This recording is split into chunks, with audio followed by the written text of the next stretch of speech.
একাত্তরের মানবতা বিরোধী অপরাধের মামলায় মৃত্যুদণ্ডের রায়ের বিরুদ্ধে জামায়াত নেতা এটিএম আজহারুল ইসলামের রিভিউ শুনানি আগামীকাল পর্যন্ত মুলতবি করা হয়েছে। শুনানিতে নতুন করে 7টি যুক্তি অন্তর্ভুক্ত করেছে আসামি পক্ষ।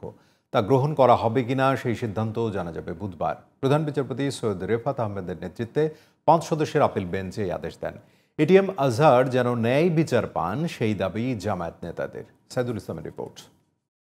1971 সালের মুক্তিযুদ্ধের সময় মানবতাবিরোধী অপরাধের মামলায় জামায়াতের সে সময়কার ভারপ্রাপ্ত সেক্রেটারি জেনারেল এটিএম আজহারকে 2014 সালের 30 ডিসেম্বর ফাঁসিতে ঝুলিয়ে মৃত্যুদণ্ডের আদেশ দেয় আন্তর্জাতিক অপরাধ ট্রাইব্যুনাল।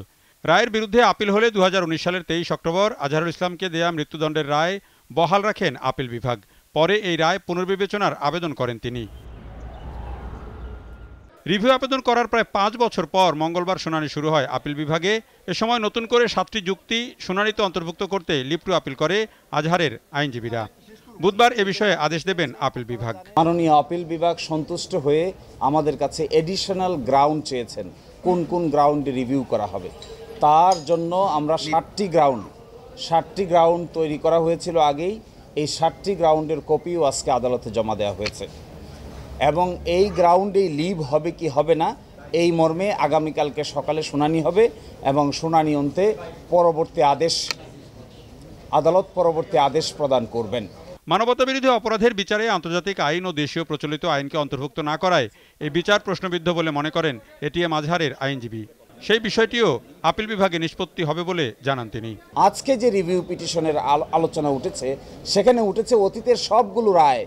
এই যে একটি ফাইন্ডিং তারা দিল এবং এই মানুষগুলোকে মৃত্যুদণ্ড দিয়ে এক্সিকিউট করা হলো, আজকে যদি সেই সব রায়গুলো এই পয়েন্টে রিভিউ হয়, তাহলে আন্তর্জাতিক আইনের অ্যাপ্লাই না করার কারণে যে অবিচার হয়েছে সেটা নতুন করে আবার প্রমাণিত হবে।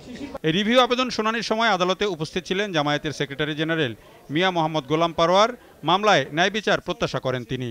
আমরা ন্যায় বিচারের প্রত্যাশী, আর এটা যেহেতু একটা সাবজুডিস ম্যাটার, আমাদের সিনিয়র লয়ার লিগ্যাল বিষয়গুলো খুব পরিষ্কার করে গণমাধ্যমের সামনে ব্যক্ত করেছেন। আমরা ন্যায় বিচারের জন্য অপেক্ষা করছি। রিভিউ শুনানিতে আদালত এলাকায় ভিড় করেন জামায়াত ইসলামী ও ইসলামী ছাত্র শিবিরের অনেক নেতাকর্মী। Saidul Islam, GTV news, Dhaka.